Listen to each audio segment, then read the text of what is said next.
Good afternoon, everyone. Hello. Welcome. Say hi back. That's good. It's good that we're all getting back to being in person with each other and sort of-ish. Yes, exactly. Welcome. I am Jen Cole, and I am the Jordan Schnitzer Dean here at the Pacific Northwest College of Art. And on behalf of the faculty, our students, and the community, I would like to welcome you today. We're really thrilled to be here to celebrate Liz and the gallery and the many accomplishments of what it is as a cultural institution connector and throbbing heart of the arts community here in Portland. Before we start today, though, I'd like to acknowledge that PNCA resides on the rightful homeland of the Multnomah, Wasco, Cowlitz, Clathlemet, Clackamas, Chinook, Tualatin, Kalipuya, Molalla people, who are now part of the Confederated Tribes of the Grand Ronde. And we'd like to acknowledge that many of the other indigenous people who make their homes today on these lands continue to be committed to the restoration of language, culture, and land for those who have kept this land for time immemorial. But we're here today to celebrate the 40th anniversary of the Elizabeth Leach Gallery. The gallery is more than a place. It is a hub of intellectual and cultural cohesion in our region and has been a cultivator of careers, a launch pad of conversation, and a steward of arts and culture in our city and beyond for many decades. I want to personally thank Liz for her support of me as I came into PNCA as a leader, and for so many other artists and leaders who are lifted up by her work as a gallerist, a human, and a civic leader. I'm really excited about our talk today, but before we get into that, I would really like to acknowledge a few humans who have made this retrospective book possible. We'd like to acknowledge Linda Tessner, who is an independent curator and writer living in Portland. Linda encouraged Liz to take on the task of documenting the life and work for the 40th anniversary book, and managed and oversaw the entire book process and conducted an interview with Liz, which is in the book. Linda cannot be here today because she is traveling in Africa, but we're really grateful to her for her vision and her former roles as curator and director of the Jordan Schnitzer Museum of Art at Portland State, the Rana and Eric Hoffman Gallery of Contemporary Art at Lewis and Clark, and the assistant director of the Portland Art Museum, the director of the Maryhill Museum of Art in Goldendale, Washington. You can clap for Linda. She's in Africa, but that's good. Feel free, don't hold back. It's Sunday afternoon. Not everybody's fully caffeinated. I think this is a place of celebration and love.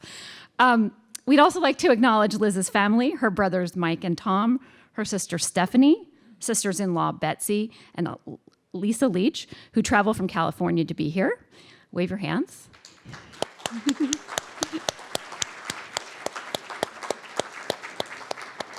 We do very little in this world without family and chosen family, and so that's really, really important. And her cousins, Tim and Rachel, who also travel from Vancouver, BC, to join the weekend events. Family, raise your hands.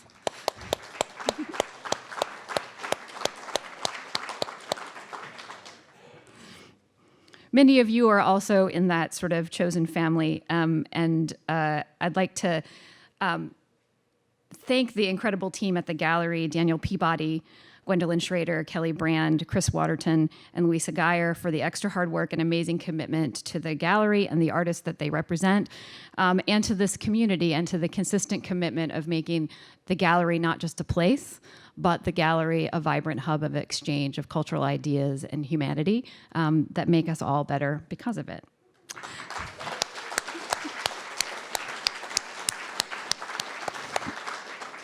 Liz is the very embodiment of a cultural support network in Portland, and I'd like to acknowledge again all of those individuals who wrap themselves around Liz to support her, which in turn is a reciprocal cycle that supports all of us. So, applause.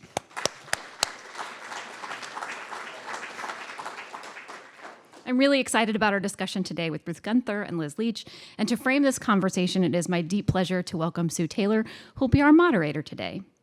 Sue earned her BA at Roosevelt University and her MA and PhD from the University of Chicago. She is a prolific writer on modern and contemporary art. She has served as a corresponding editor for Art in America and has written numerous other national publications. She has previously held curatorial positions at the Milwaukee Art Museum and the Smart Museum at the University of Chicago. During her career, she taught at the School of the Arts Institute of Chicago, Northwestern University, the University of Illinois, and in 1997, she came to Portland State University, where she served as Associate Dean in the College of Arts and is currently a Professor Emerita of Art History. She is the author of several books, including Hans Belmer, The Anatomy of Anxiety, and Grant Wood's Secrets. Please, please give a round of applause for Sue.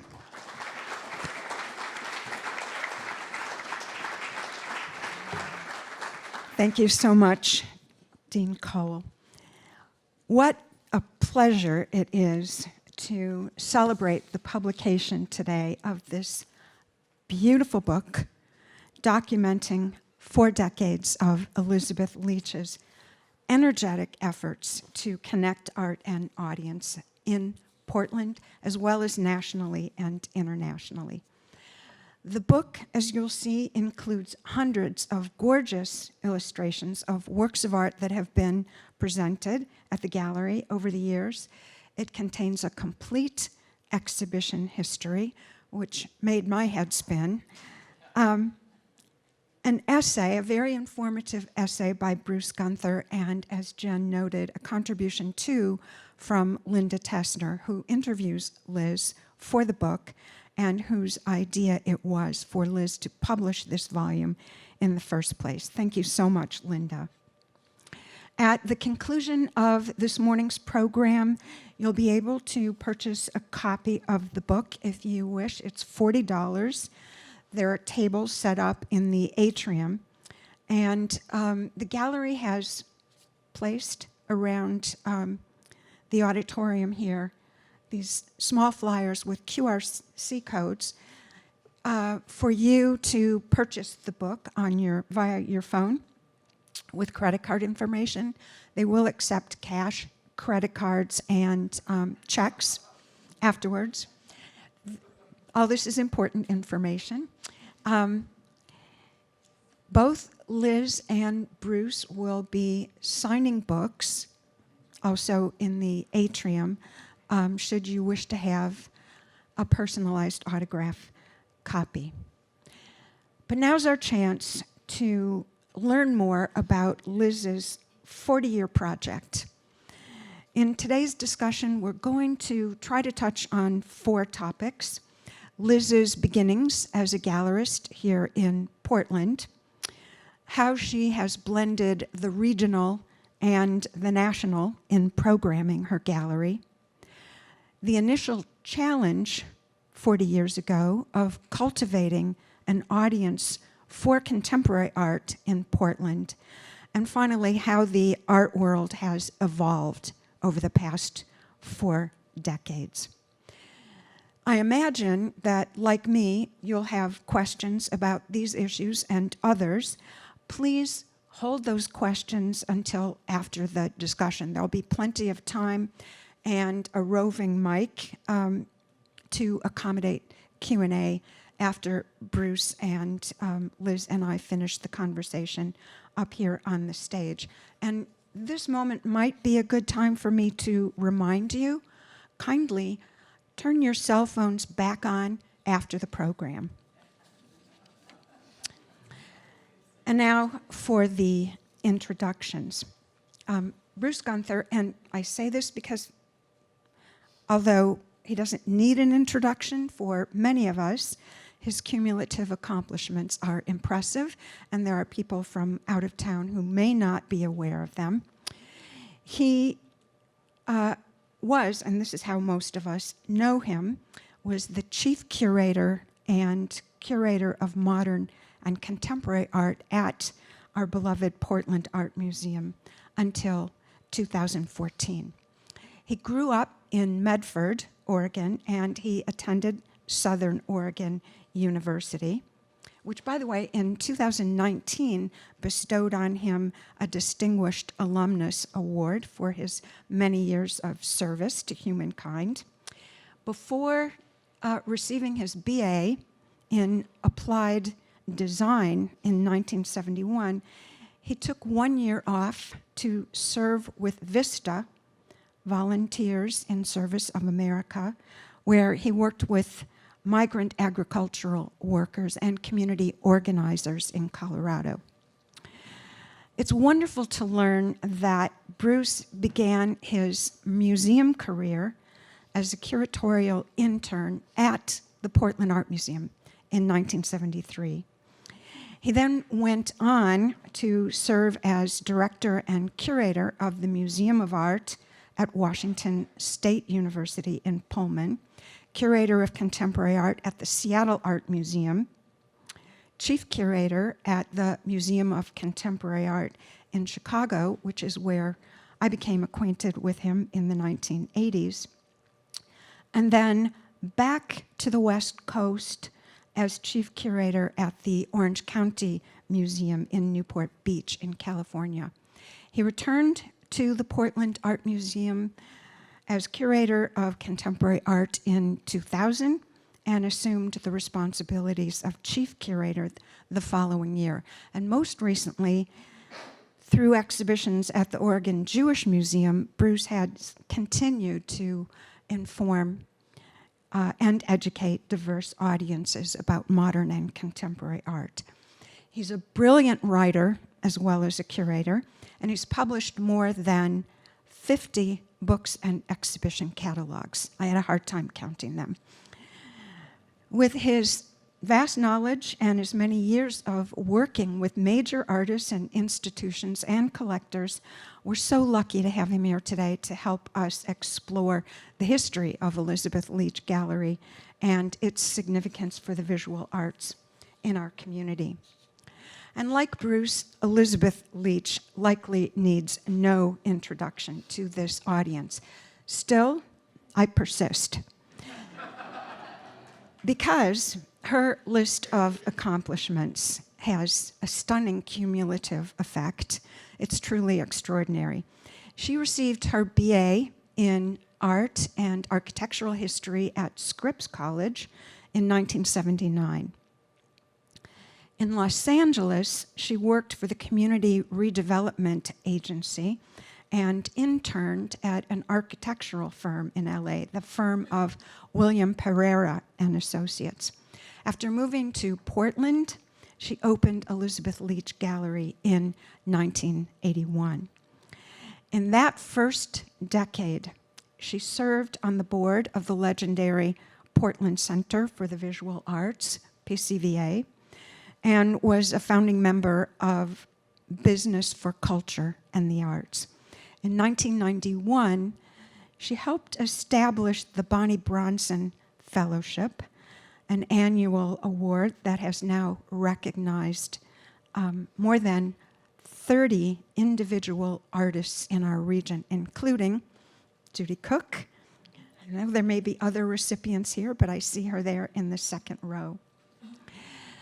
Also, in the early 90s, Liz became a founding member of Crow Shadow Institute for the Arts on the Umatilla Reservation, and of PICA, the Cutting Edge Portland Institute for Contemporary Art. I can't imagine how she found time to serve on the boards of the Architecture Foundation of Oregon, the Creative Advocacy Network, and the Pacific Northwest College of Art, but she did. And in 2003, she became founding president of the Portland Art Dealers Association. In 2014, she launched Converge 45, marshaling the cooperation of regional arts organizations, galleries, artists, and business partners to create an incredibly ambitious, multifaceted annual curatorial program to place Portland securely on the map of the international art world.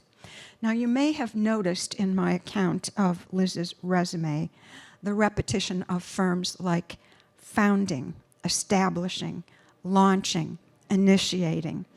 And were you to conclude from this that she is an energetically proactive visionary, you would be correct.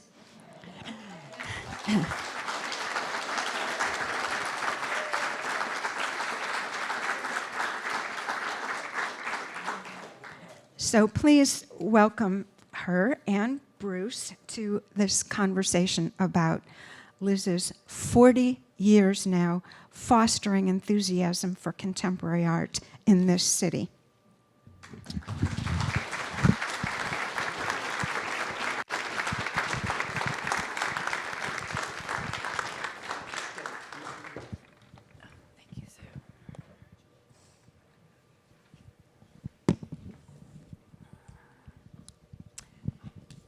So Liz, I've shared with the audience your study of art and architectural history in college. What else about those early years, pre-Portland, prepared you for a lifetime of advocating for contemporary art? Well, is it on? Is it on? Sorry.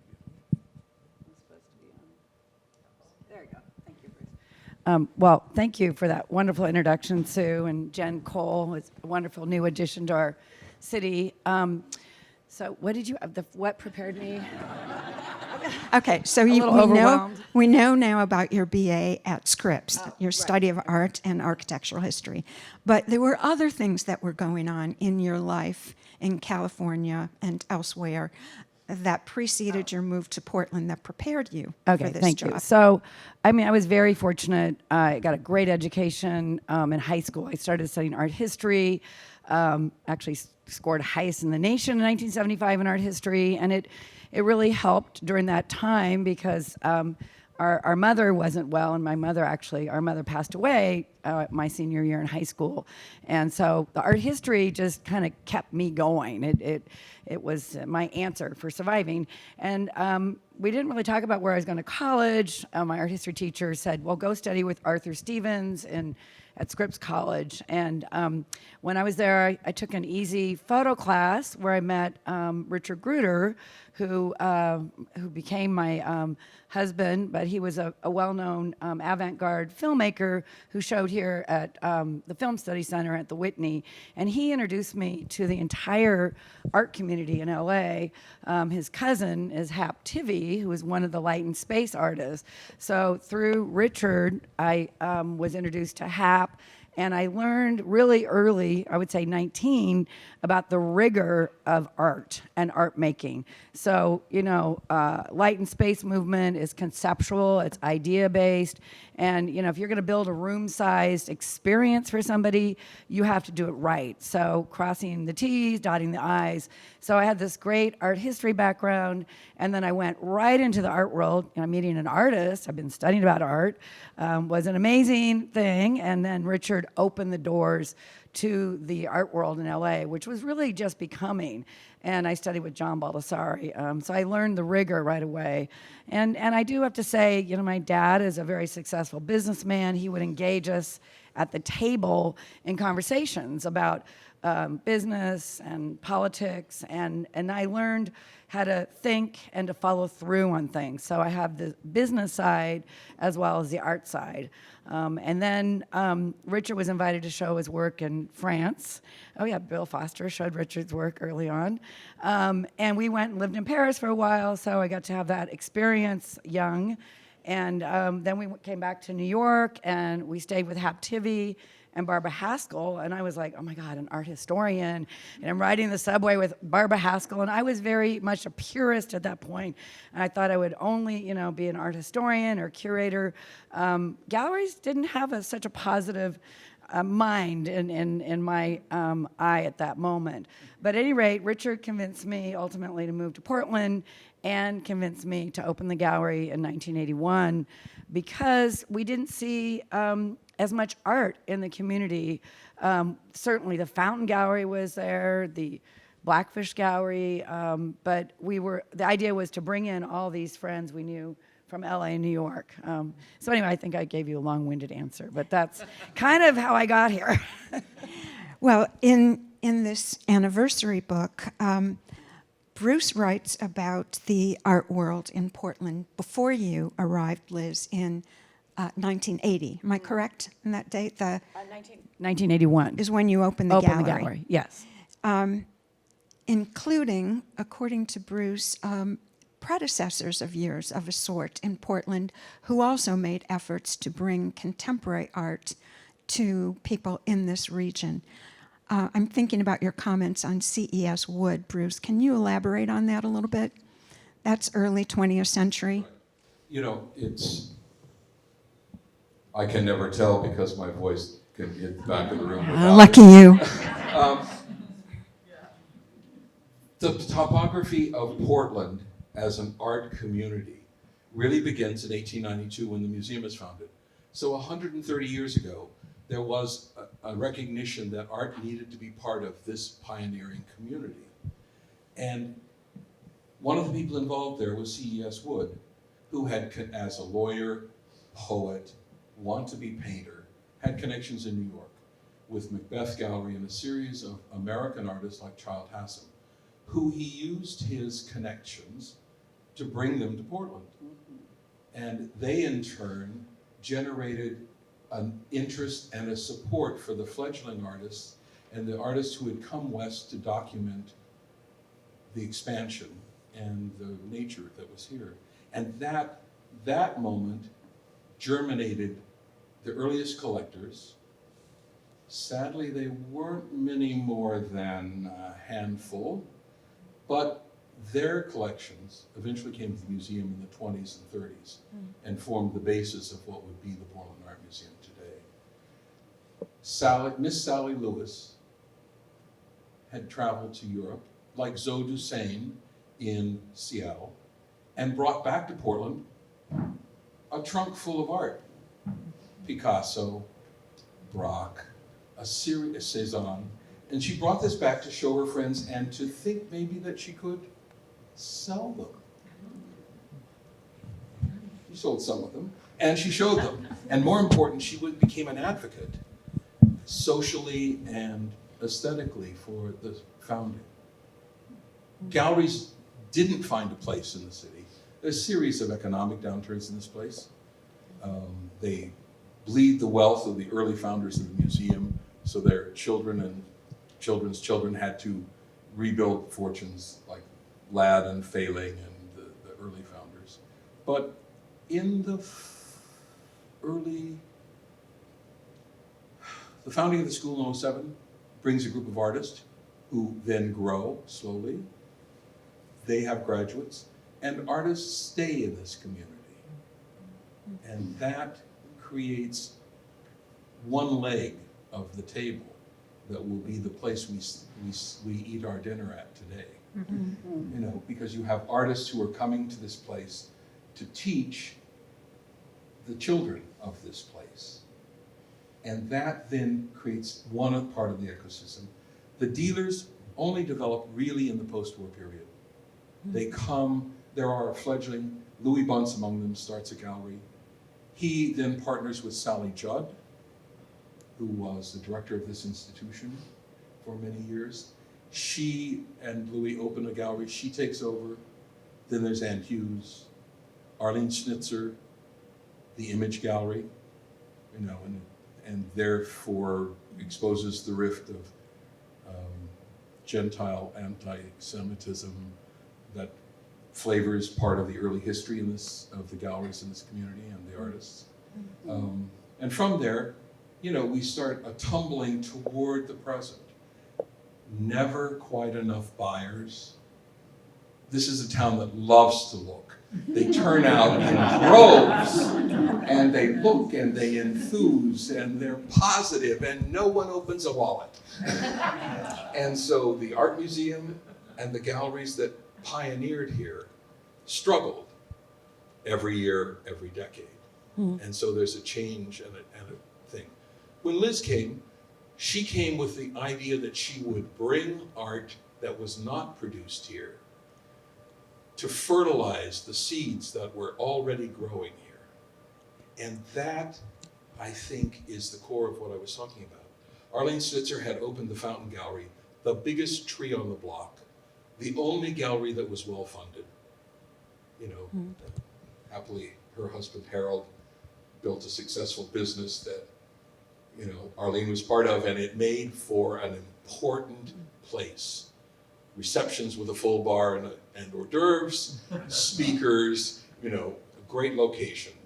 And for 25 years, it was the counterpoint to all the young galleries who thought there was another answer besides the 20 people who were graduates and faculty at the Museum Art School, which was the core of the Fountain Gallery program. So at the beginning, there was a long history of artists, a smattering of collectors over the course of the first 80 years of the last century. And then the collectors that Arlene Schnitzer brought to the table from the Jewish community, from the business community, who were responsive to the call to support local artists. And Liz, that's the scene in 1981 when you opened your gallery. You speak a little bit in the interview with Linda Tessner about breaking a mold, which was interesting to me because you contrasted the sales gallery with the art gallery. Can you tell us more about that?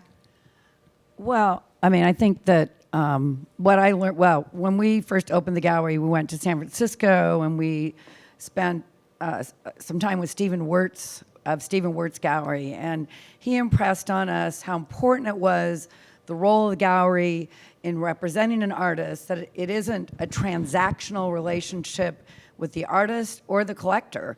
And I think that's what has been rewarding for me and my team, is that we have a relationship-based business, and there's so many people who are in this room. I say Selby Key, who came very early, who would buy from us, and I think that it's because I came from an art historical point of view. I don't know if that's what your question, but that's how I approached the gallery. Was, I mean, although I think we have a very intelligent audience, and we were mostly regional artists that were being shown. I think Arlene had met with resistance to bringing in national level artists. And so my intention was to bring in the national, and then I met amazing regional artists. I reached out to Tad Savinar, who introduced me to Ken Butler and other artists, Chris Rauschenberg, Stephen Hayes, 35-year relationships. So again, I think the community was ready for another phase. And then it was in the early 80s that Jeffrey Thomas joined joined the Folkcraft Gallery, and it became Jameson Thomas Gallery, and the Fountain passed to Laura Rousseau, and it's now Rousseau Lee, and there started to be a collegiality of, I would say similar age and mindset. So we joined together, the Ogden, Jameson Thomas, Rousseau, and myself and others, and started First Thursday. And so there are phases in our history. Absolutely, and what's interesting about the start is you cite your art historical background. The galleries that had opened before you in the community were spousal, aficionados, and fellow travelers with the art community, the producing community. They were not generated by someone who thought about art in a historical construct and continuum. And that only comes in the 80s and 90s as another type of person takes on the galleries. And the museum itself finally has curatorial representation that is thinking about the art collection, the painting collection, as American art and modern art.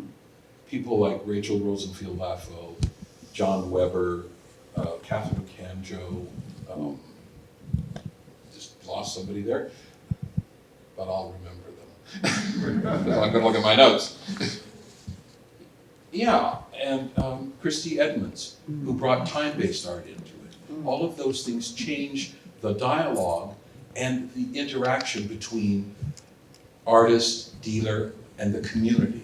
And I think that is an important part of the book, is to talk about the way that relationship of support and advocacy, both for the artist, but also for the process and community of art, is an important part of what I think the Leach Gallery has become. Well, I agree. It's that broader base because I mentioned on Friday there was one curator at the Portland Art Museum when I opened, and that curator had to do everything. And so the growth of curators in the community, not only more curators at the museum, the university museums are so important for bringing in national artists, but also featuring shows by regional artists. Of course, Merrill Hearst, Art Gym, the Hoffman, and others, that some here, some not, PNCA. But that conversation, because I really think ultimately it is the collaborative nature of our community that is allowing that we have a stronger visual arts community than I would say Seattle right now. Sorry, which is a flip. It's a flip because when I first opened, I went to Seattle every 2 weeks. You were there. There were many curators. There still are 3 strong institutions. There were galleries. There was a whole building of artists. But Seattle hasn't nurtured that. And I think that we have nurtured our community. It's still fragile. We still need to continue. But I think what you're talking about in the 90s that started, the city kind of got a more influx of people. I mean, Portland was small in the 80s, and it was kind of lovely. My biggest competition actually was nature in the 80s. It still can be me. What a rival. You know, it's so pretty. We're going on a hike and we'll see the show next week, which becomes the last week of the month, which comes, oh, I missed the show. Here, yes. Well, it's okay to have nature as a context, but Context, not competitor. but I do think that there are other. I mean, if you fast forward, there are other competitions today. But again, I think that there is a strong community that's committed to the gallery ecosystem and the nonprofit ecosystem. But it started in the 90s, that conversation, and PICA was started, and it grew. Yes. It grew. Because, you know, the Portland Center for the Visual Arts closes in '87. Their program had been winding down over the course of about 4 years because the NEA withdrew funding. So a vital source of new ideas and new work from New York and the introduction of performance and video-based work that they were doing disappears. And the museum, which is a product of its continuing relationship with the Museum Art School now, Portland Center for the PNCA, you know, dominated the curatorial dialogue and the collecting. And, you know, it really took time to change that for that institution. And that institution, which mirrored the basic focus of 90% of the galleries. Yeah, you're right. Because of Portland Center for the Visual Arts, I could show contemporary art here because they had introduced a number of people to, you know, cutting edge artists, Rauschenberg, Eleanor Antum, Richard Serra. I mean, Carl Andre, yeah. But also in the same space was Northwest Artist Workshop, Blue Sky Gallery, and so there's always been a lot of collegiality among artists because PCVA was started by artists, and I mean, in a lot of ways, we are an artist-centric town, and that's a good thing. We need to keep making it affordable. I think that's our challenge. But artists are the ones who, and art schools, another part of the leg, drive the conversation, and together with the galleries, we support the artists to stay here and encourage new collectors. Well, Liz, let me interject here because that's a nice segue into what's on my mind at this moment. Those of us who were at the 40th anniversary street celebration on Friday night, we heard both M.K. Guth and Christopher Rauschenberg speak about your belief and your trust in the artists that you feature at your gallery. And I'm interested in how those relationships come about. You talk in the book about opportunity and alchemy, which is intriguing. Can you tell us how you choose which artists' work to feature and how you discover those artists generally? I think it's a process more than it is. I mean, it's a process of always looking, always being out there, and taking advantage of introductions. I mean, great story. I did go to Seattle a lot. I was working with a lot of big collectors up there, and one of the collectors, Rebecca Stewart, called me. You've got to meet Din Q-Lay. I'm like, he's here in Seattle. I'm like, okay. So I called Din. Well, I'm figuring I'll go up there in a few weeks. How long where are you? How long are you going to be there? 3 days. Oh my God. Well, okay. I get in my car and go up, and that was the beginning of a really rewarding relationship. 1995 was the first time we showed him, and he's now he's shown at MoMA, and he's global, but he's so loyal. He's still with the gallery.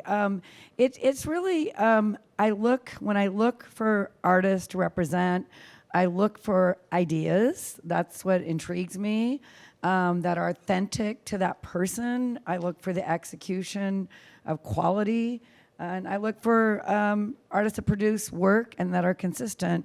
There are a lot of stories about all the individuals I feel fortunate to work with. I mean, Isaac Lehman's here, Joe Park came. And your long-term relationship that built a career and a public presence for Lee Kelly. But in the early years, it's very interesting to look, as Sue indicated, at the full chronology of the gallery, because it was very clear to me as I reviewed it and we talked, that in the early years, you did these kind of group shows of unaffiliated Portland artists, in which other artists from LA and New York would appear. And out of them, it was interesting. Some people were invited to have one-person shows. And that showed the moment at which you began to differentiate the program from surveying to supporting and representing. And it happens in that first 4 years in a very consistent way. And it's trackable because of the chronology and how people begin to appear. And some of those relationships have been damn near 40 years. Yeah, wow. And that speaks to, I think, the trust and the give and take that is not always smiles, but is often productive for both individuals. And it's an important way of thinking about it. And I think as I came into the community, back into the community in 2000, and began to visit the galleries, every gallery tries to develop that. And they do it successfully with one or two people. But to carry this many artists forward over 40 years is a real accomplishment. Well, thank you. I think that artist-gallery relationship is critical. I mean, that's, our role is to represent the artist and to challenge the artist and to be challenged by the artist. I mean, I have to say, MK Goose installation Terrain Change, she basically lit the gallery in 2009 with chandeliers and used clothing from Goodwill to create these umbrellas. And she really reflected the whole thing that was happening socioeconomically that we see in our streets today in 2009. And so, it is the artists that have the foresight. They show the way. And, we're all like, oh, what are we gonna do about light? But, it worked out great, and we actually sold pieces. And what I think is so important, my personal philosophy is to take a risk. I mean, why be in this business? It's a creative business unless you take risks. And sometimes it's financial, sometimes it's conceptual, but I really appreciate the artists like Mark Smith has done this, other artists who have completely, taken over the gallery with an installation. It's always nice when they have a sales component, and I commend the collectors that come forward and say, oh, I love those chandeliers, or I love those bean cozies. I want those. You're like, wow, that's awesome. I mean, I have to say I learned from the collectors as well, because curiosity is the key here, and that's what keeps me going.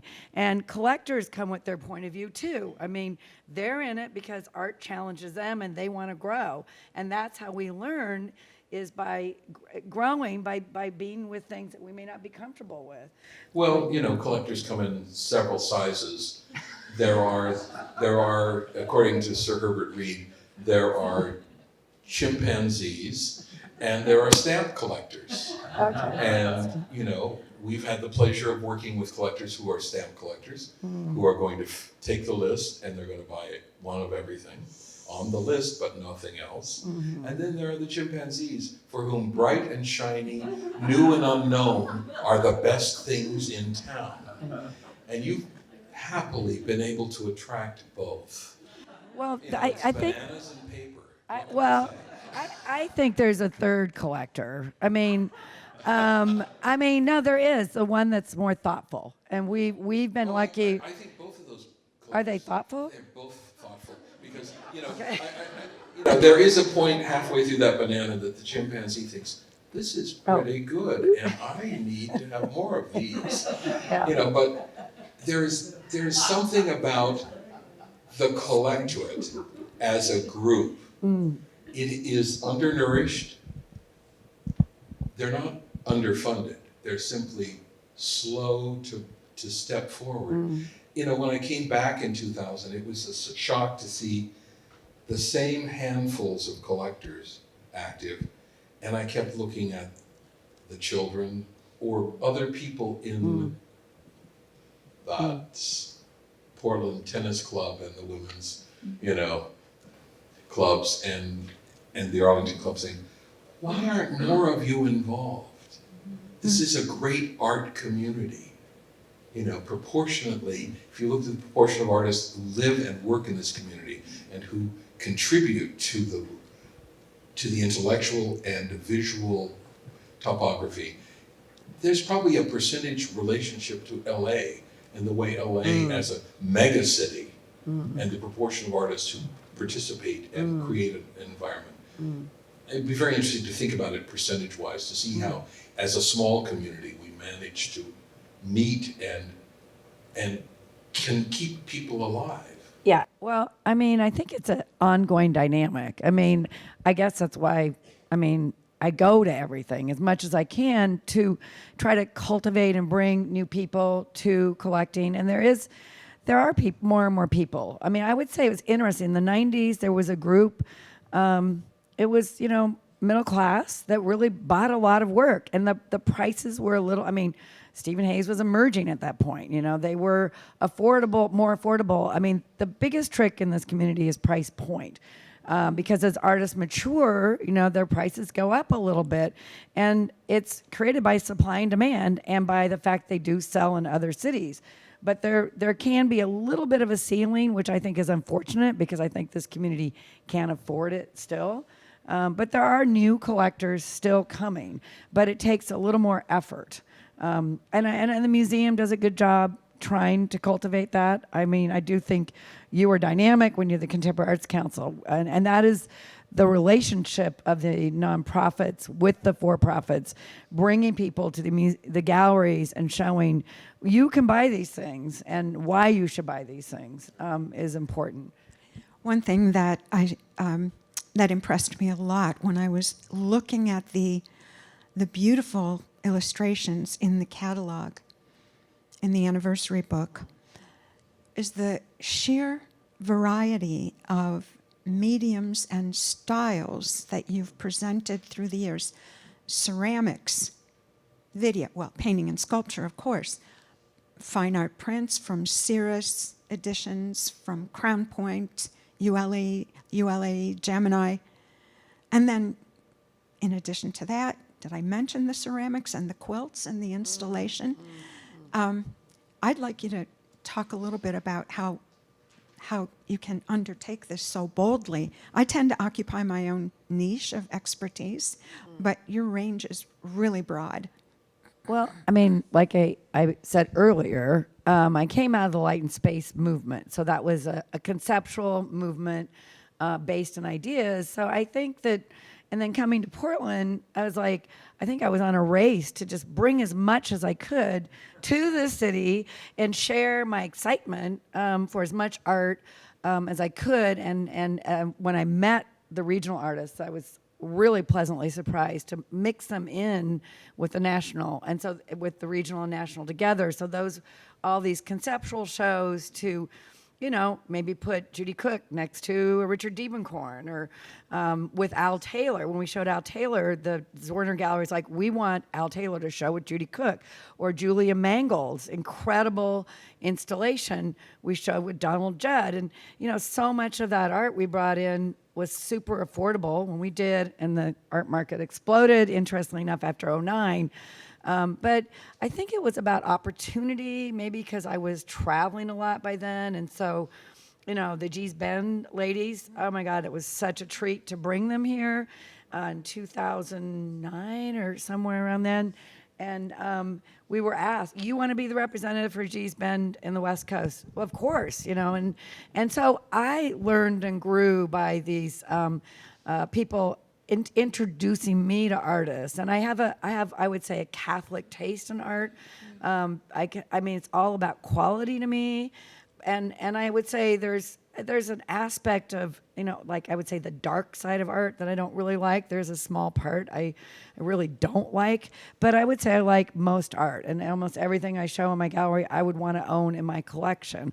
When we celebrated the gallery's 20th anniversary on Pine Street, I was offered a color field show. I'm like, hello, okay, Gwen, Tyler, we're going to New York in August and to pick out Helen Frankenthaler and Kenneth Nolan and Hans Hofmann. And I mean, wow, these are things you say yes to.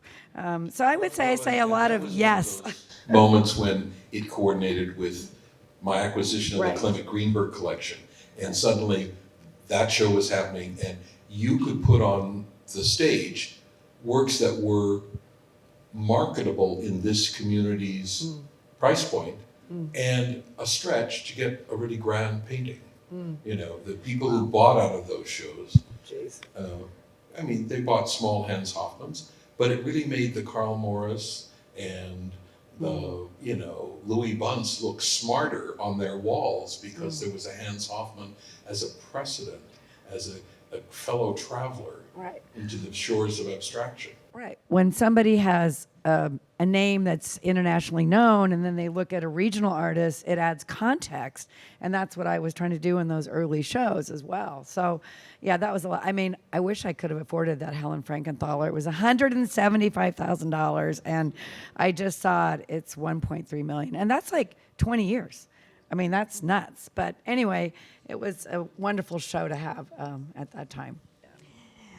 Well, another comment that was made by M.K. Guth on Friday night impressed me greatly. She was speaking as an artist educator, and she stated how much she valued the gallery as, in her words, a platform for discourse. So can you tell us, from your point of view, about the importance of the educational events that you've hosted, artist talks, lectures, panels over the years? Well, I think it's critical. It's part of my whole DNA is education and sharing ideas. And when you have an artist talk and you hear directly from the artist, you learn so much more. In fact, during the pandemic, we ended up doing virtual interviews. Bruce was part of them, and they're online. And actually, they're even more productive because people can look at them anytime. So I think that is super important. And my staff did an amazing job doing that. Panel discussions were super important. We did shows, a lot of theme shows. So we do like monotype. What's a monotype? What are printing techniques? Just simple things. I was very fortunate. I was introduced to Ann Horton in 1995. She was the curator of photography and Latin American art at the Sotheby's, and she curated a phenomenal photography show for me with Tina Barney, Eggleston, and I met Joseph Monson as a result. We had a panel discussion about collecting photography, which was something people didn't really understand. I mean, to me, it's a natural medium. And in exchange, Diane Kornberg was placed at the Princeton Museum. And one point I invited Donald Young down to talk with Christy Edmonds to talk about, what his program was like at Ed Cadero's loft, which is now where Sarah Meggs has her lumber room. So there's layers of patina that we're starting to build in the community. So it's my effort just to connect the community and also just have talks and panels. We did talks about writers, how to encourage more writing, still an ongoing conversation. Where do writers have a venue? Tons of things. It was fun. And it's a good way to get people in the gallery. And sometimes they'd sit around long enough and say, oh, yeah, I'd like to buy that. Well, in that regard, your programming and Bruce's efforts at the museum have also had the effect of educating collectors. And I know that Bruce would agree that collectors play a crucial role in the visual arts ecology.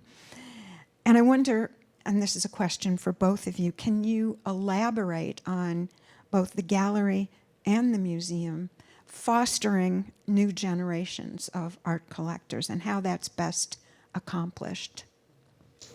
Well, I'll leap in because I think there's an essential linkage and collaboration that has to happen. The museum is a resource. It represents historical ideas, and ideally in its programming brings those ideas into a relationship with the present and with the issues and ideas that are touching society. So it brings those two things together.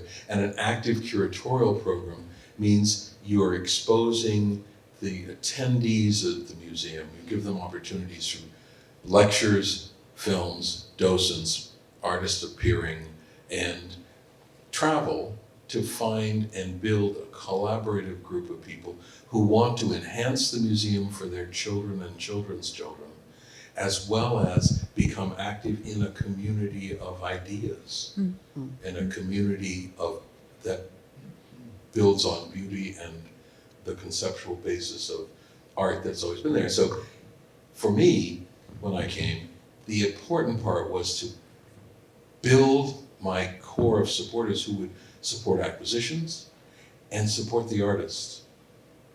And this community was a vibrant place to come to because there were people like Lee Kelly and Chris Rauschenberg and Stephen Hazel and Isaac Shemasuddin, whose work I've always loved, and from earlier time when I was in Portland. And these artists who make a place.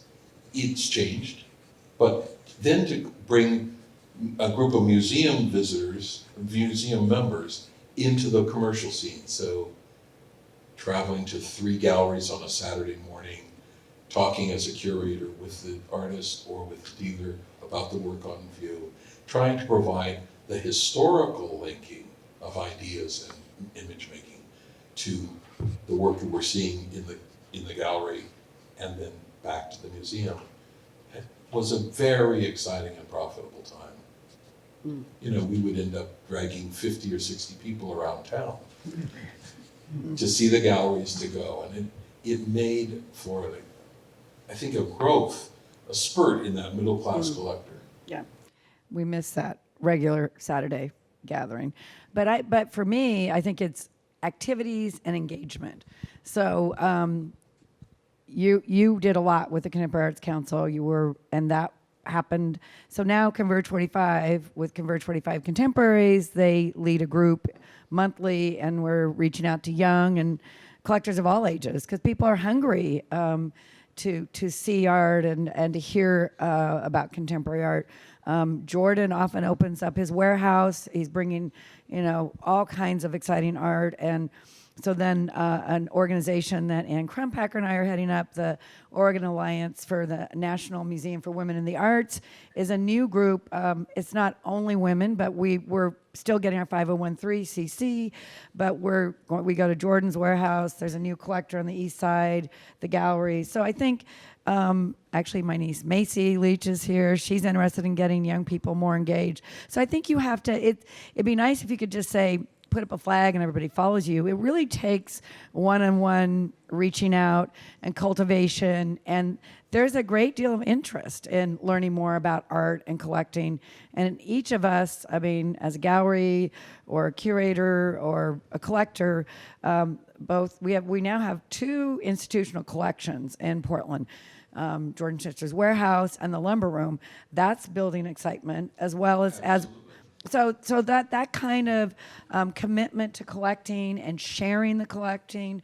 Anybody who's willing to have groups that they tour, and I think again Converge 45 Contemporaries. And well, I would also say that the museum during my chief curator's realm added a curator of Northwest art, the first person in the designated the Northwest to really sort of deal with that as an intellectual and an important part of a topography. The print collector, the print curator, the photography curator, all of were added during my tenure.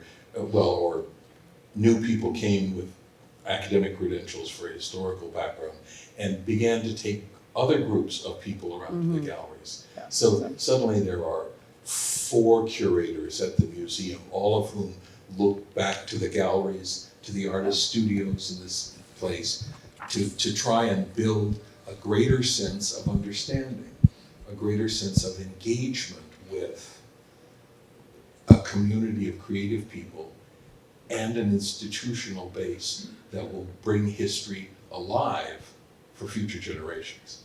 Yeah, I would agree. The curators and all the councils at the museum, and it also has to do with the exhibitions, which need to be funded.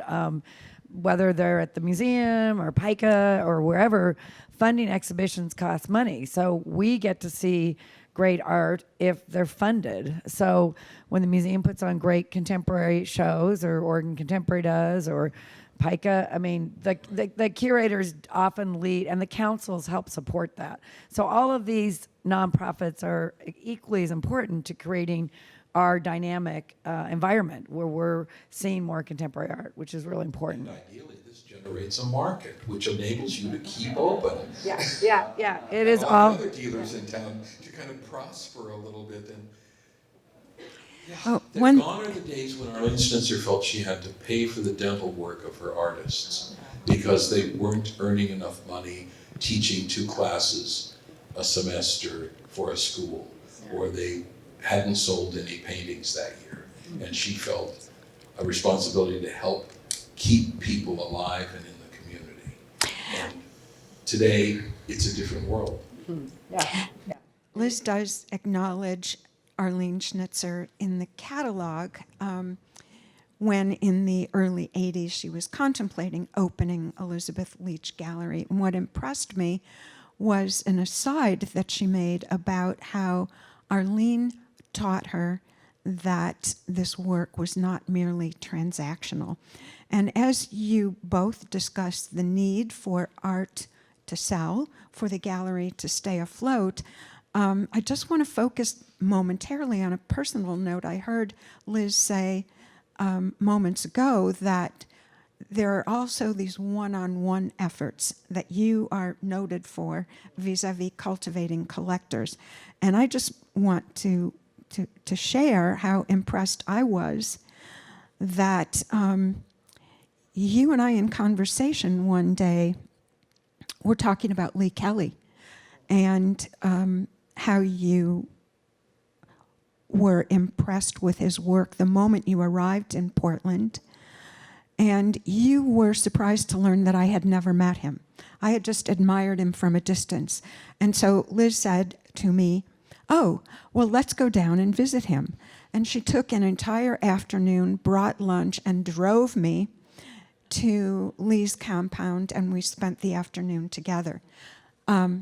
I'm sure she wouldn't do that for any of you, but that's what I mean about one-on-one. It's the type of outreach that is hard to quantify in a gallerist's career, but Liz practices it regularly, even on people such as myself, where there are no lucrative prospects in the future. So thank you, Liz. And I on that note, too, years of practice of taking potential collectors and never having to pull the trigger. But the graciousness and the willingness to do that is so important for the validation and support the artist gets from it. Here, bringing someone to have an engaged conversation in your studio and to validate that often lonely and complicated relationship makers have with what they produce it's essential. And I think all of the galleries, in my experience, are trying to do that. It is the thing for Liz's gallery is she's made this both a private and public act, and it has pushed it into another level in our community that we didn't see before. Well, I guess I'm just driven. I mean, I do have to say, I think that going to an artist studio, whether it's Lee Kelly or Malia Jensen or Stephen Hayes, you learn so much about the process, and it makes a relationship again with the collector, potential collector or writer. And I think when people seriously are interested, it's important to act on it. So, and it's rewarding. It always works out. I mean, you would be surprised. I mean, the people that I took out to Lee Kelly's were from all over the country. And I remember one collector, they're from the East Coast. He was the Wokies from the World Bank. He's like, okay, Hannah, which one? And I was like, oh my God, they're going to decide right here and now. It was like, I was really shocked about that. But they eventually commissioned a piece the size of Memory 99, which is in front of PNCA, for their home in St. Michael's in Easton and Maryland, and they're going to give it to the city of Easton. I mean, these are people, I love their thoughtfulness. Like, not only do they buy it and commission and enjoy it, they're like making sure it's shepherded into a permanent place. So, I mean, again, we are all essentially stewards for the art. I mean, the gallery's responsible for caring for the art, from the time it comes from the studio, goes on our walls, to going to the collector's home. We do resell a lot of our regional and national art that we've placed. So it's exciting to see that full circle. So, we're in service for the artists and the collectors and the community. And that's what makes it interesting and, challenging too. And Liz, you mentioned in a prior conversation that it's been your experience over 40 years that people have come in this community have come to value artists more. Do you want to tell us about what leads you to conclude? Yeah, it was interesting when I first moved. So Lee Kelly, I saw his 1979 sculpture at the Rose Garden. I'm like, oh my God, there is a great artist that lives in this community. I can live here. Because I didn't see all the art. It wasn't as visible as it is now. So then I met Lee, and I was 24, and he was at an arts advocate thing, and arts advocates, even though they were trying, they gave the artists a small amount of money, nothing in reality, and they got back great art. And I was like, wow, I did not feel that this was honoring the artists, and it really upset me. And I know other people, maybe that was the best the community could do, but I didn't feel the artists were elevated at that point. And there weren't enough curators around to elevate the artists. So I think at 1986, I did the Arch with Oaks at Cornell Oaks with Lee, and it was over $100,000. And he's like, oh, I guess you can represent me. But from that moment on, I really set out, I always, to make him more successful and build that market. And I feel, that is the gallery's responsibility to honor and present the artist and their work. And I feel that's changed. I mean, I think this community values artists and recognizes their role much more than in 1981. That was my perspective. Well, anyway. And also, the topography of the world changed as art in public places programs were put in place, racks established, the museum expands and opens a center for Northwest art and ultimately the Center for Modern and Contemporary Art. And suddenly there are institutional reinforcement for the community of artists who had made their lives here, teaching, exhibiting in artist-run galleries in the commercial scene that had evolved over from the 40s into the present. And that, you were in perfect position because of the program and the way and the attitude you brought to it to help those artists move successfully into the public sector, to become part and parcel of the enriching of this environment, so that every bus stop, every corner of a pedestrian mall, every public building is celebrated because it has art and people engaging with art. And that I think is an essential part of how you survive in this town, is because these other sectors have changed in response to the recognition that this is a community of artists and lookers. Oh.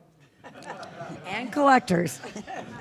And there are collectors there on that periphery who are doing their part. It's changed a little bit, Bruce. Well, it has, but so has the nature of the objects that are being presented, and the cultural response to objects as opposed to ideas and images. You know, because and that's, I think, the great dilemma and challenge of this fulcrum we find ourselves on, in which the gallery model is being debased or abandoned, and in favor of another kind of reality, another way of presenting ideas and images, and how that transition in the next 10 years is going to really change again the dialogue that people could have in a forum like this about what is the scene now. You know, you can see it in time. The time-based thing is almost passé. No one spends a half hour watching an artist trying to move from this corner of the room to that corner of the room meaningfully. Bruce Nauman. Yeah, well, I was thinking those great Bruce Naumans at the Venice Biennale, but you know, it is complicated, this new world. In the last 45 minutes or so, we've talked about how both at the museum and at the gallery, the two of you side by side have blended the regional and the national. And when we were preparing for this discussion today, and I brought up the concern of all art centers outside of New York about the issue of regionalism, Liz delightfully said aloud, wondering, regionalism, what is that anymore? And Bruce explained, artists these days self-select as regionalists. I wonder if, Bruce, you'd comment on that, and Liz, what you responded to in that question that was perplexing. It's perplexing for all of us. Well, I took the position that historically and contemporaneously, artists decide what venue they want to aspire to. And because it's still, I think, the majority of artists in any community are baccalaureate degree art graduates, as opposed to MFA or beyond, that there is, although that's the standard we accept, they choose to who they aspire to be standing next to. And that is often a professor or a local person or a regional artist. And they decide that I'm going to have a gallery in Portland. And they never demand to have a gallery in LA or New York where they'll be noticed. And they've self-selected to be some part of a regional community and a regional history that museums and institutions feel committed to. RAC, all of us are committed to recording the history of this. Then there are artists who say, my work is part of an international dialogue, and the web is making that possible. So there are artists that never appear in the local scene who are part of this community because they have leaped out of the community to be part of a dialogue that is digital, international, and fluid. And so it's about internal, the internal limits and aspirations that the artists create. And then there are galleries who will service them and collectors who will celebrate them. Just as the artists like M.K. Guth, who's reached out, Malia Jensen, Chris Rauschenberg, Stephen Hazel, all artists who are moving out into the world. Well, I mean, I think that we talked about regionalism. It isn't, people move into the community, they may be established nationally, internationally, but they decide to live here. How do you define what's regional? I mean, when things are so fluid. I mean, I think that the biggest challenge in having a gallery and even a museum today is getting people's attention. That people are so busy. I mean, it's fabulous to have this 40th anniversary and we get everybody here and celebrate, and people are like, oh, I want to buy this, I want to do this. But it is, the black mirror is what is distracting us, and the fact that people's lives are so full. And you mentioned briefly, art fairs are where people go to kind of get their quick, take. And sometimes we don't always take the depth to dive into what the ideas the artists are dealing with. But I think actually in Portland, we still have a lot of people coming to galleries.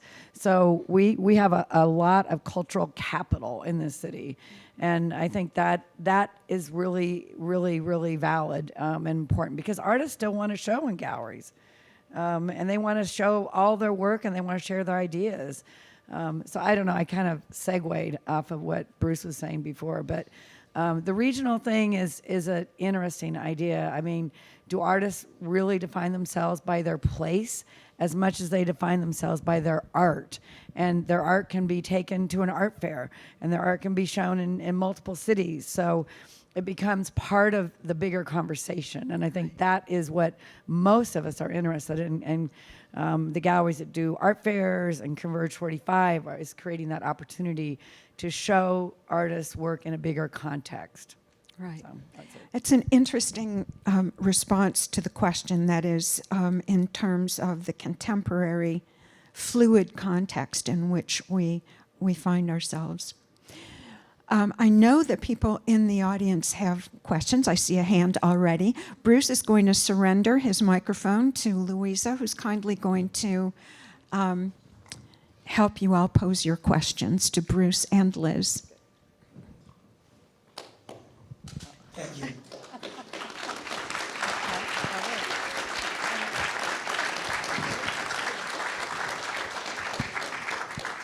Liz, how do you see your personal sense of aesthetic evolving over the last 40 years? Wow, Doug, that's a really good question. I would say because I came out of the light and space movement and I grew up in Monterey, so the Bay Area art, Richard Diebenkorn, that sense of light really influenced me. So yeah, abstraction. So I gravitated, particularly in the early years, towards mostly abstract painting and mostly painting that dealt with light. And I would say that in the last decade or so, I mean, that has continued to be an interest. I still like conceptual art, still like idea art. I do idea-based art. I do love abstraction a lot. I find it's an interesting puzzle. But I am looking more at narrative work too. I mean, we have a show of Jeremy OK Davis. It's figurative. And I think his work is idea-based as well. His current show is Good Sports, and it's dealing with the idea of African-American athletes and how they deal with that system and how they're a good sport. So that he's taking figuration to another level. So also it's funny, I've done a lot of photography work and shows, and a lot of work I'm collecting is actually portraits. So I think Doug, it's a great question, because I always stay open to what's being shown around me. There's things that I naturally gravitate towards, but I always like to look, and so I have evolved into representing a little more narrative or figurative work. So, does that make sense?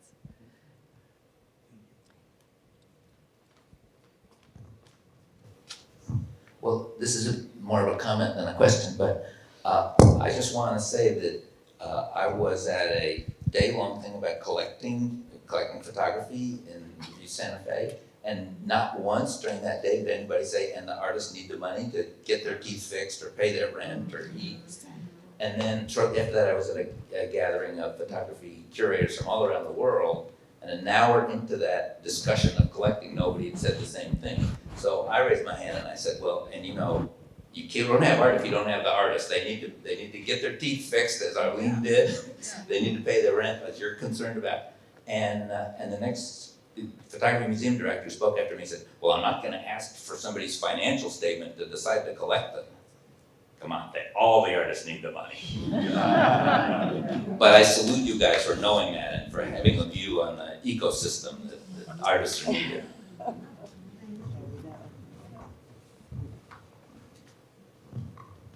Liz, if somebody came to you and said they wanted to become an art collector, what are the components and how would you answer that question?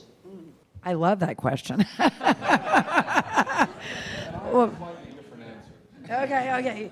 Well, so I have to say I'm super proud that all the collections that I've helped build in this community look different, so that it's about the individual. So ideally, the person who's coming to me shares a certain aesthetic, but I saved color cards, which nobody prints anymore, for decades because I just love them. And so what I'll do is I'll take a table, either my desk or a card table, and spread out a whole bunch of color cards, and I'll have either as an individual or a couple show me what they like. And I can tell immediately, does that person like, representational? Are they going to go towards Wayne Thiebaud or Milton Avery? Are they going to look at Diebenkorn? It doesn't really matter the names of the artists, it's the style. So then I can say, okay, you like this genre of art. So that's the first step, is what genre? Do you like representational? Do you like abstract? Do you like traditional? Do you like contemporary? And then I often take people back to the Art Dealers Association art fair. It's a small fair, and right away you can kind of just set your taste level. So it starts with a conversation, and then it isn't even about buying. It's just about setting the table for what it is they like, and then we start looking at art, whether it's here in Portland or elsewhere, and go from there. So it's usually very fun. What do you want to? Well, I would only diverge in that I think to become a collector, you have two thresholds. You have awareness, and that's about looking as broadly as possible, so that you begin to understand what raises your blood pressure, what stops you and makes you angry, and how do you find what that means. And the other is the threshold that is financial. People decide to become collectors without ever thinking about it. This is disposable income that may never come back because it's called disposable income. And instead of buying cases of wine that I will not live long enough to drink, and will be in a closet or a cooler, I could be buying a painting that welcomes me to breakfast every morning. I could walk by a sculpture on my way to the car every day of my life. And I'm willing to put this money here and say goodbye, because I'm going to be given a gift every day. And so when you develop a collector, from a museum standpoint, you also hope to hook that object for the future audience, but you want them to understand that owning a work of art made by a creative person who is responding to the world you live in, a contemporary voice, is to share in a community you never anticipated, and that will give you rewards unknown before you live with that work of art. And so you hope to infuse them with a desire and a willingness to defer, a new car this year in order to live with something that never gets depreciated the minute it walks out the door.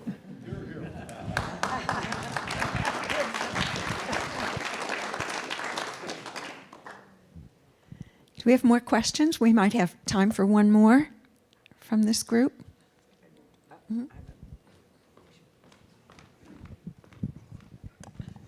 You know, you took me back to when PCVA began, and I do remember, it was designed specifically to elevate the artists, but also it was specifically set out not to be a selling gallery. All the shows we put on, nothing was sold out of the shows, and I don't know whether that was why the artists came out to respond to Mel and Mike or what, but it was also done consciously not to interfere with the existing galleries in town. And Arlene was very strong on that, not because she was worried about what it would do to the fountain, but she didn't want to affect the other galleries that were starting. Well, most of the time, nonprofits should complement. And I think PCVA did, and the museum does, and other nonprofits, because they're not supposed to be selling institutions. So, and you brought installation art, and that wasn't saleable. And when PCVA stopped was when painting, I'll never forget, Eric Fischel sold a show out at Mary Boone, and they didn't want to travel it to Portland because they didn't have any motivation to ship. We had Chris Burton. Yeah, it was amazing. Yeah. All of which eventually sold, and there was huge loss to this community with that decision. It got taken down after the show. It was just on the... Well, there is a silhouette Right. There's a silhouette, thanks to Liz Leach. Do you want to remind us? Yeah, it's at the Liberty Mutual building on Northeast 7th and Halsey. And the train goes by it. They're these beautiful pie-shaped pieces. It's a major piece. And I don't know if people have seen it, but...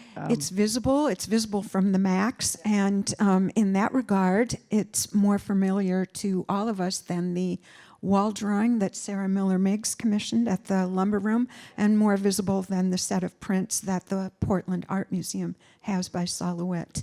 So there's a complementariness there. Yes. So after 40 years, I grew up with the belief that we had some of the best artists anywhere. The passion for all the Fountain Gallery artists.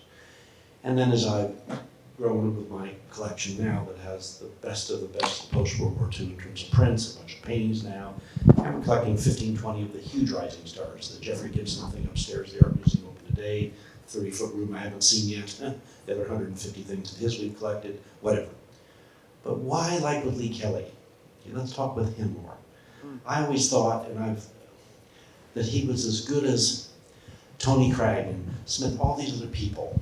But then I guess we rationalized that, I've said this a million times, and maybe I should have challenged myself with it, is that the artists in communities like Portland pay a price because they want to live in a community or they want to be a big fish in a small pond.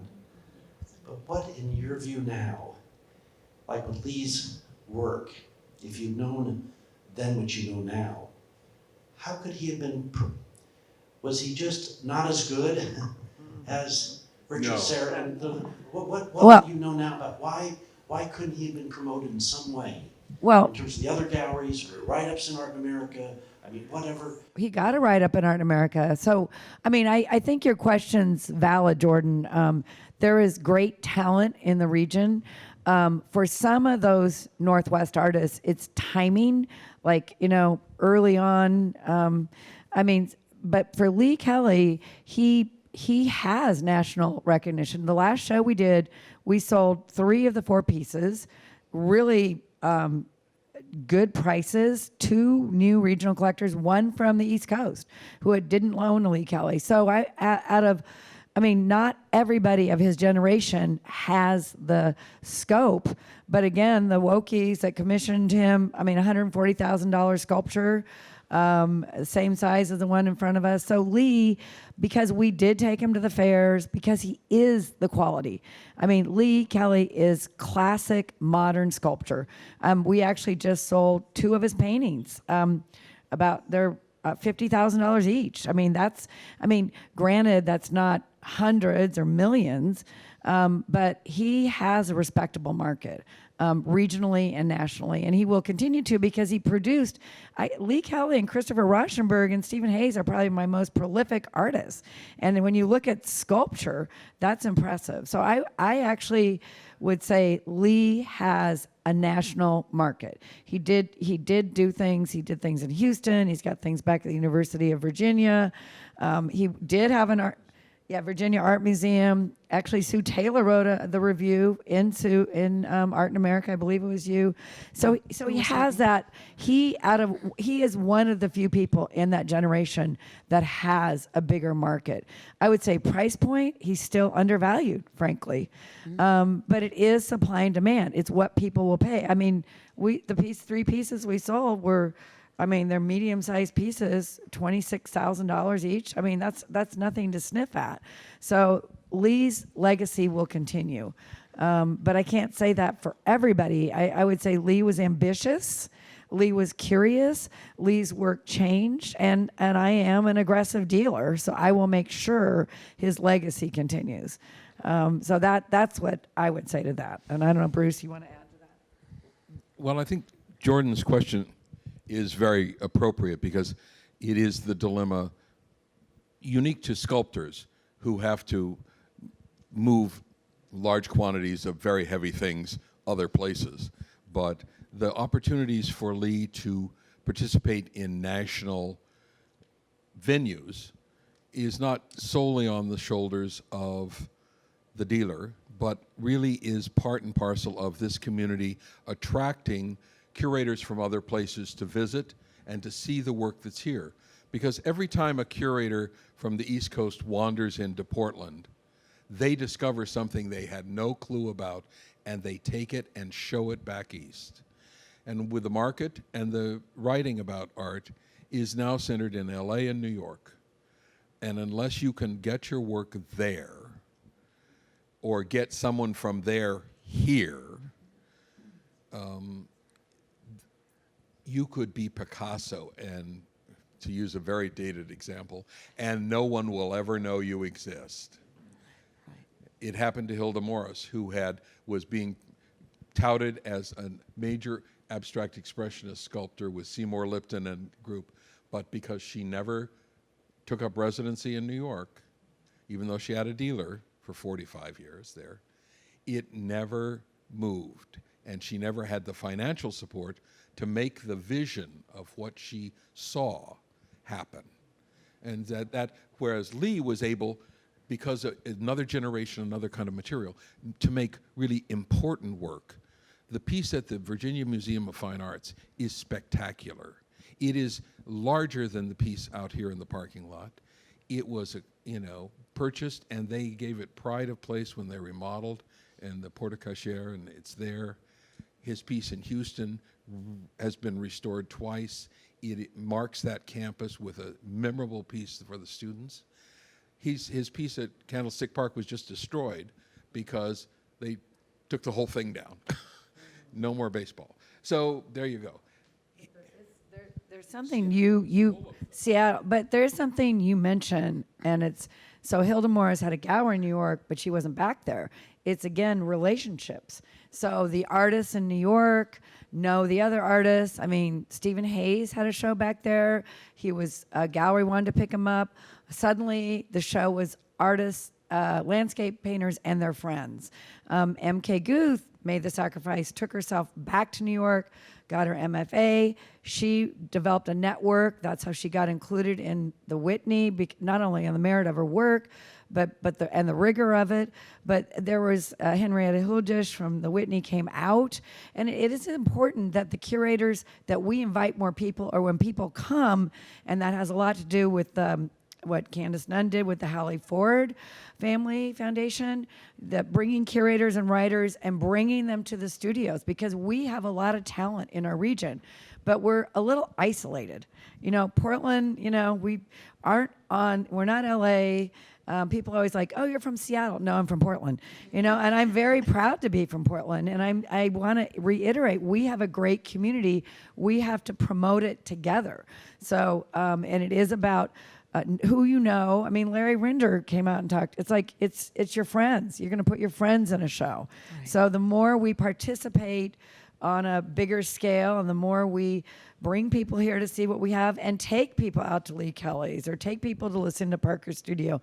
These are great artists, but and Lee did have friend Dwayne Zaladek. I mean, he did entertain a lot of people at the studio, and that's why it's so special. And we still take people out to that studio, so there is still a legacy there. But it is about not only the quality of the work, which is here in our community, it's about integrating it in and supporting the region, supporting the regional galleries, and bringing people here to look at it. Two last questions real quick. My mother complained for years, this is going back decades when Francis Newton was at the museum, this is like ancient history, that the museum had never had a show of any of the contemporary artists of that 60s on. Then you came, Bruce, and God, things happened quite differently. I've not been on the board of the Art Museum for years, and so I don't know, but has the Art Museum or other institutions been as supportive of the galleries as you would like?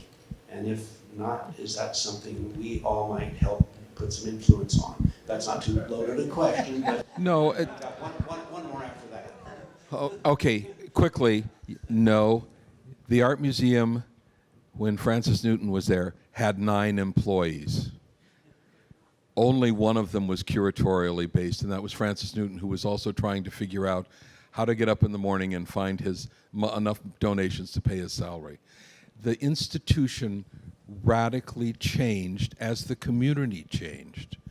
When the commitment came to add curatorial staff, they finally had 3 people in the curator staff, no one with a specialty except Donald Jenkins.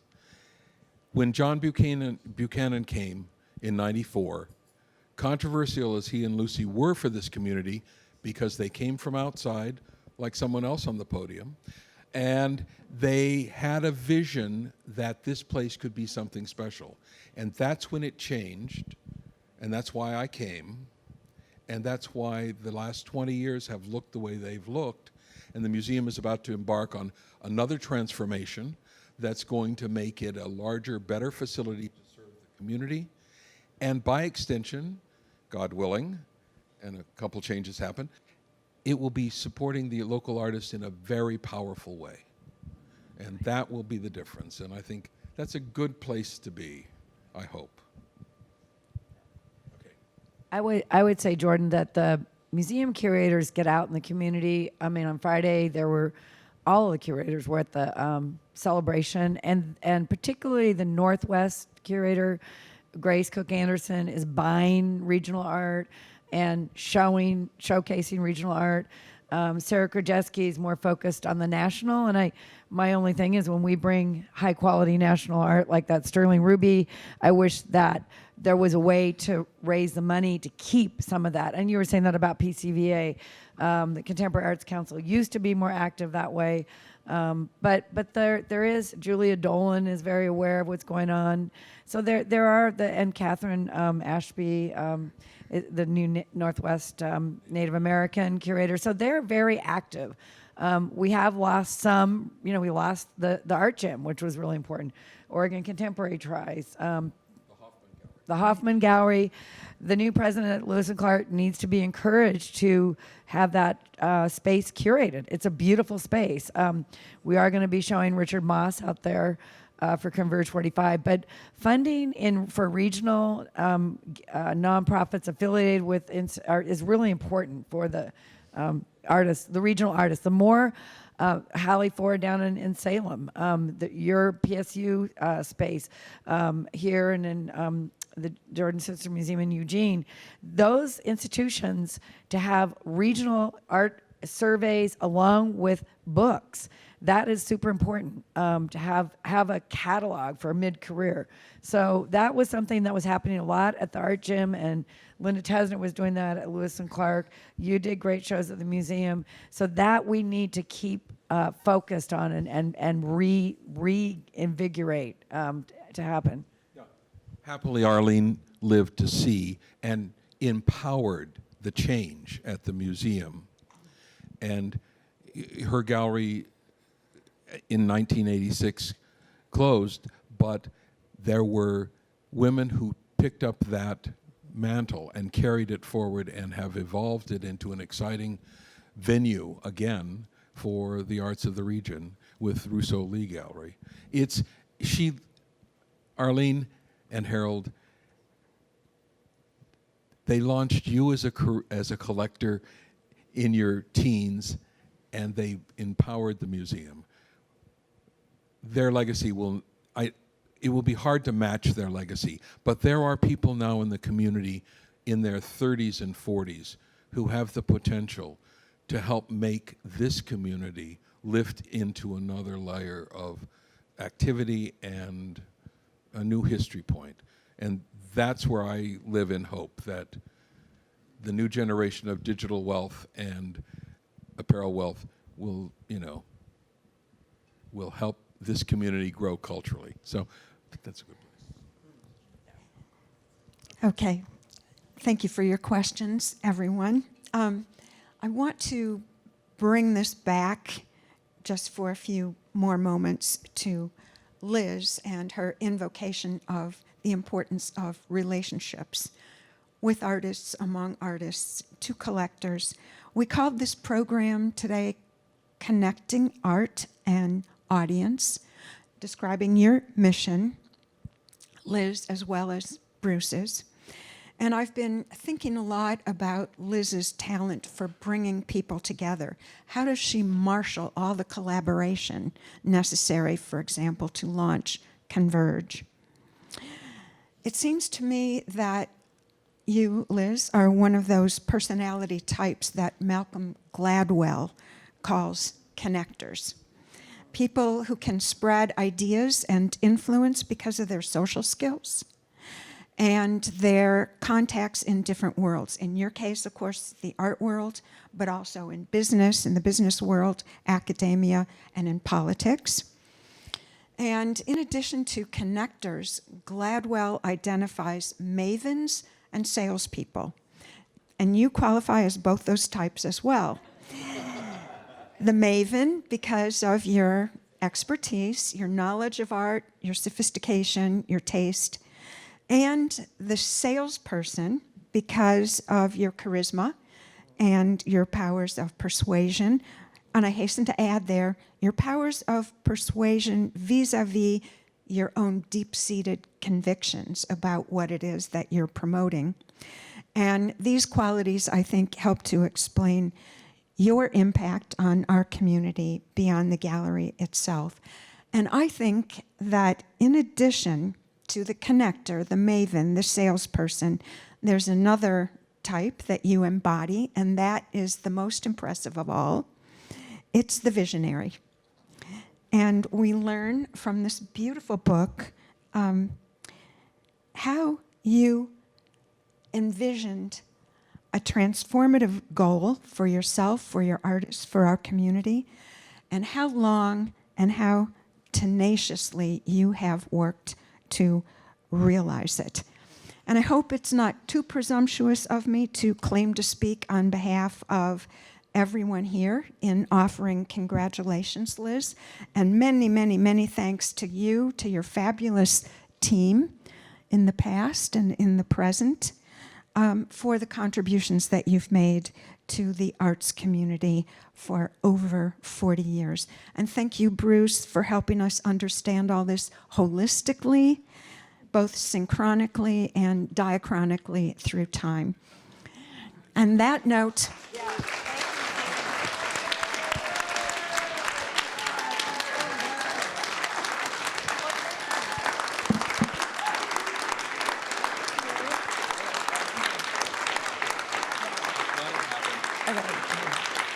Thank you, everybody. Let's go enjoy this beautiful day. Thank you, everybody, for being here and for all your support for decades and ongoing. This book's like a trampoline.